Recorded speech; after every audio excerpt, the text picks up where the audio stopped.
宝宝们，好吃的让肠哦，终于回来了。这个是流齿香家的，我今天吃的是木耳鸡蛋的，他家每个是做到了250克，回家可以蘸辣椒油吃，蘸烧烤料都是行的，嘎嘎好吃，姐妹们，里面有多种口味，你们自己去选就行了。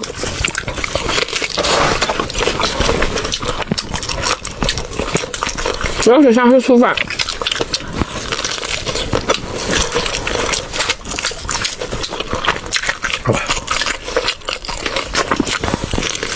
看鸡蛋都大块鸡蛋。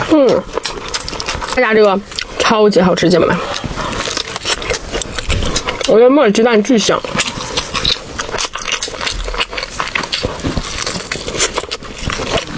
量很大，馅料给的也多